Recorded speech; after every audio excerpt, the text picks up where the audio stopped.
Okay, the song that I'll be singing is entitled Just a Breath Away. The Lord gave this to me, the trip from Calhoun, Georgia, coming here to Tampa, about a month ago. It's about, although we do not know exactly where heaven is exactly, but I want you to know, I want us to be comforted that it's just a breath away. For if ever the Lord will come, He will come. It's just a blink away. So the title of this song is Just a Breath Away.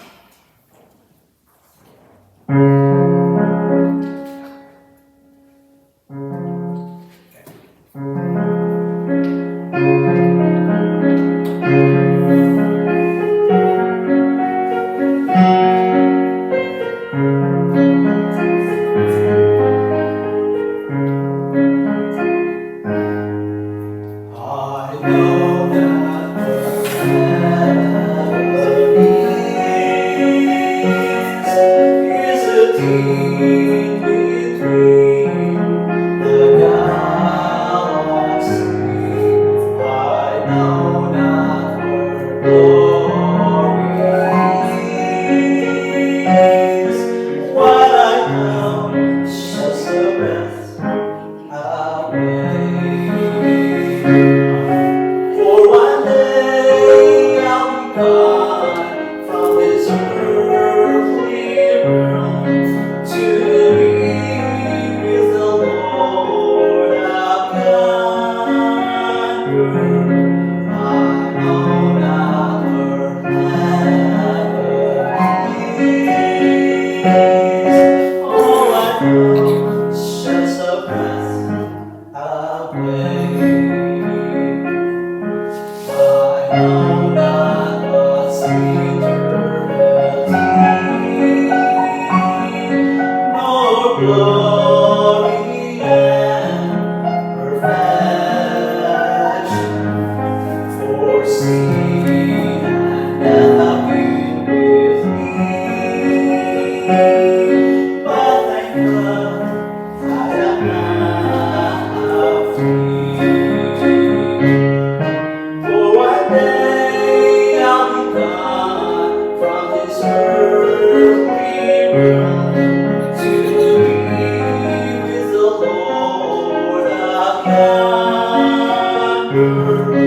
I know not where heaven is. All I know is just a breath away. I know not where Jesus comes to bring the saints to glory, to be with Him forevermore. All I know is just a blink away. For one day I'll be gone from this earthly world to be with the Lord of yonder. I know not where heaven is. All I know is just a blink away. All I know is just a blink away. Take this opportunity to thank the church for your hospitality. For we found a family over here, in this side of heaven, and since we are celebrating Thanksgiving, should always be thankful to God. Let us go to Psalms 126, verse 3. The book of Psalms 126, verse 3. Just one verse, but this psalm is really a psalm of celebration of God's goodness. The Bible says in verse 3, The Lord hath done great things for us, whereof we are glad. Father in heaven, we pray that as we meditate upon your word, you would guide us to your spirit and help us, Lord, to be thankful, to have the attitude of gratitude for all the things that you have done to us. In fact, we should be thankful for everything that happens to us, because everything happens for a purpose. And all things work together for good to them that love God, and to them who are called according to your purpose. In Jesus' name we pray. Amen. Amen. So the title is, The Lord Hath Done Great Things for Us. Now, you know, brothers and sisters in the Lord, there are moments in life when we must pause and reflect on God's goodness. Psalm 126 is a song of celebration, a testimony of God, of how God has restored and blessed His people. The psalmist declared, the Lord hath done great things for us, whereof we are glad. So this morning, we will examine 3 things based on this verse. And I will go at once to the first one. Let us see the record of God's performance. Again, this verse says, the Lord hath done great things. So, God's performance is outstanding. Amen? It is always good.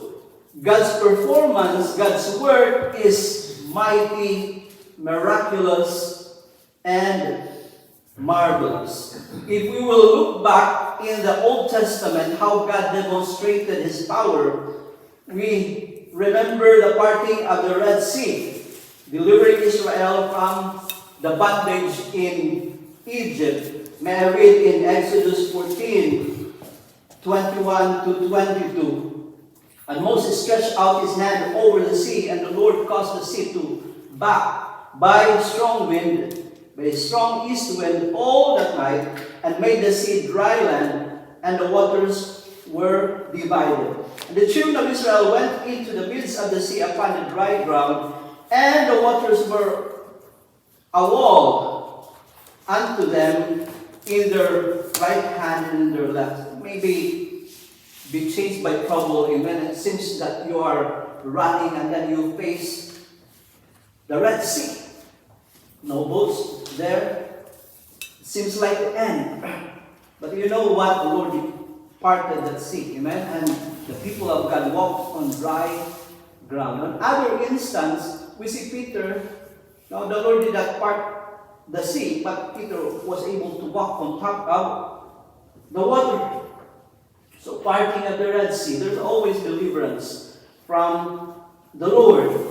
And then when they were in the wilderness, 40 years in the wilderness, the Lord provided them with manna. In Exodus 16:35, the Bible says, and the children of Israel did eat manna 40 years until they came to a land inhabited, and they did eat manna until they came unto the borders of the land of Canaan. Can you imagine being provided 40? 40 is number of testing, amen? Being provided every day, as long as they follow the rules of God. And we know the rules concerning the acquiring of manna. The Lord was faithful to them until they came to the borders of Canaan. Has the Lord been faithful to us, amen? Giving us food, providing our needs. And then we see also the miracles, performing miracles through Christ, healing the sick. We do not do healing crusade, but we do believe that God is Jehovah Rapha, the God that healeth. We do believe that until now miracles happen. Jesus Christ performed miracles. He healed the sick, raising the dead, feeding the multitudes. In Matthew 14, 19 to 21, the Bible says, and He commanded the multitude to sit down on the grass, and took the 5 loaves and 2 fishes, and looking up to heaven, He blessed and brake and gave the loaves to His disciples, and the disciples to the multitude. And they did all eat, and were filled, and they took up the fragments that remained 12 baskets full. And they that had eaten were about 5,000 men, beside women and children. Still, the Lord provides until now, amen? Provides what we need, provides our necessity. And this is the most important thing, paying our sin on the cross. The greatest work of all is salvation through Christ, through Jesus Christ. Romans 5:8 says, "But God commended His love toward us in that while we were yet sinners," what did He do for us? He died for us. Amen? He died for us. So, the record of God's performance is always outstanding. Amen?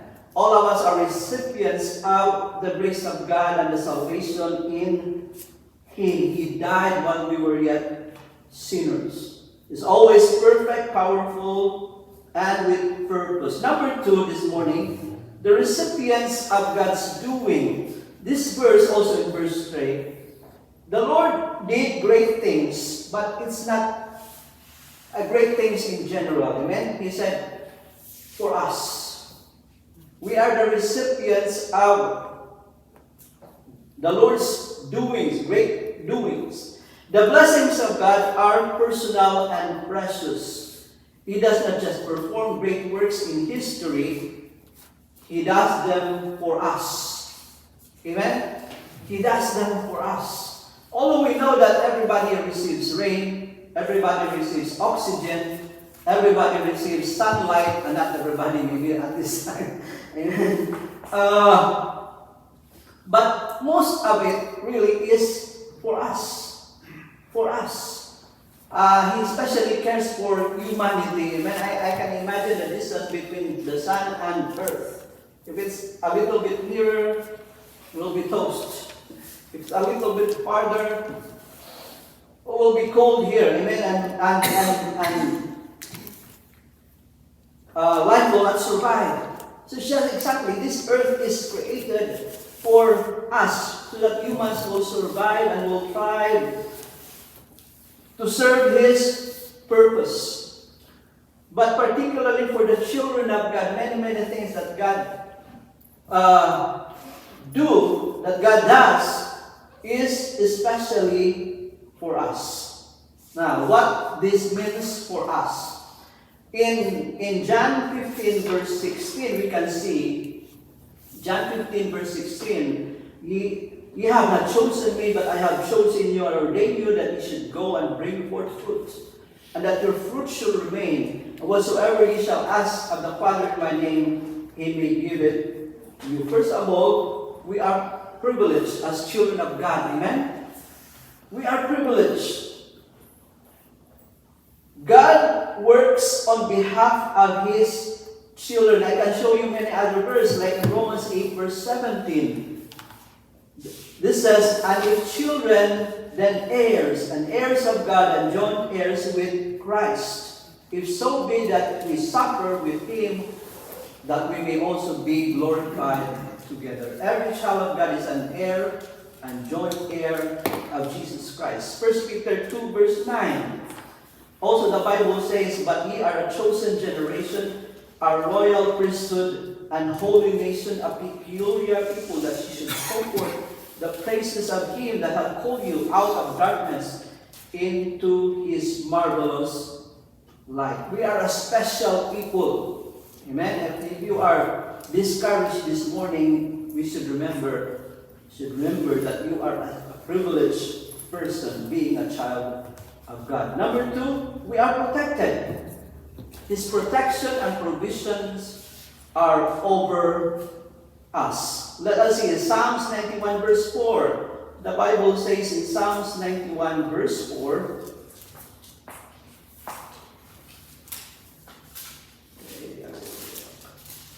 Psalms 91 verse 4 says, "He shall cover thee with His feathers, and under His wings shall you trust. His truth shall be thy shield and thy buckler." We are protected by God. 2 Thessalonians 2 verse 7. "For the mystery of iniquity doth already," this is an interesting verse, "For the mystery of iniquity doth already work, only he who now letteth will let. until he be taken out of the way. Now, I will explain a little bit about this verse. Do you know why evil, okay? Evil is rampant, but it's not dominating, amen? Because the children of God are still here. And every child of God is indwelt by the Holy Spirit. And I believe that the He there is the Holy Spirit. Only He who now will let until He be taken out of the way. During the rapture, will be taken out, and that will be also the Holy Spirit taken out. And then evil, Antichrist, will reign in this world, at least for a while. So we are protected, amen? Do you know why Sodom and Gomorrah could not be destroyed as long as Lot was there? Lot did not have a good testimony, but he was a child of God. So in the same way, we are protected. Number 3, we are provided. Philippians 4:19, but my God shall supply all your needs according to His riches in glory by Christ Jesus. So it's a privilege to be counted among God's people and to experience His great works firsthand. Okay, number 3, the response to God's goodness. How should we respond? The Lord has done great things for us. Personally, each of us would have our own testimony how the Lord has been good. Amen? Yes. How the Lord has been good. Even in sickness, the Lord could still be counted good. You may not understand while the sickness is happening, you may not understand, but the Lord, when I had a motorcycle accident, I have it, okay, about 25 years ago maybe, I learned one thing I learned: be careful in driving. Be careful in driving, and always have helmet when you have motorcycle, because there's a funny saying in Indonesia. Protect your head while it's there. That's fine. As you see it in the billboards in Indonesia. The response to God's goodness. The Bible says, whereof we are glad.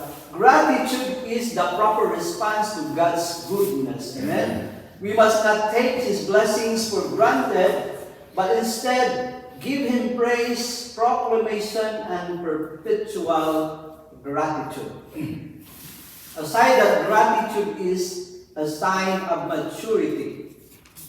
Amen? A person who is mature in his faith is always grateful. And we should be grateful to God for His goodness. Amen. In fact, the Bible says, in everything give thanks, for this is the will of God in Christ Jesus concerning you. Yes. So how we express our praise? Number 1, singing His praises. Psalm 107 verse 1, oh, give thanks unto the Lord, for He is good. The Lord is always good. I have a friend pastor who has just had surgery, put stent on his brain so that he will not have a stroke. And one of his quotes said, the Lord is good. The Lord is good. He had a successful surgery. Number 2, sharing our testimony. Let the redeemed of the Lord say so in Psalm 107 verse 2. Then serving with joy in Psalm 100 verse 2. Serve the Lord with gladness. Serve the Lord with gladness. So, thanksgiving is a proper response to God's goodness to us. So the true gladness comes from knowing and experiencing the goodness of God. My question this morning is, has God been good to us? Amen. Amen? Has God been good to us? A friend pastor of mine said before, quite a challenging question. Is God supposed to do good to us? Or is God required to do good to us? You may answer it yes or no. Okay? We are sinners. Okay? We don't deserve God's goodness. But for some reason, He's still good to us. Amen? He saves us. And He provides for us. He protects us. And He has reserved so much more Okay? The little suffering that we have in this earth is not worthy to be compared with the glory that shall be revealed in us. God has been good. Even if we die of something because of suffering, God is still good. Praise the Lord. Even Job, he said, the Lord giveth, the Lord taketh away. Blessed be the name of the Lord. So Psalm 126 verse 3 reminds us of three key truths. Number one, God's power. He has done great things. God's people. He has done them for us. God's praise. We must rejoice and give thanks. So as we reflect on God's past faithfulness, let us respond with hearts full of joy, trust for the future, and continual praise. Because the Lord has done great things for us. Amen. Let us be glad. Amen. Let's pray. Father in heaven, thank you, Lord, for your precious words. You are worthy to be praised because you have done great things for us. Therefore, we should be glad. May you be lifted up always, and may our lives reflect an attitude of thankfulness, and praise, and joy, because we are sinners saved by grace, and you have chosen us to serve you while we are still on earth, until we are brought to heaven. May you find us faithful and praising you in all of our lives. In Jesus' name we pray. Amen. Amen.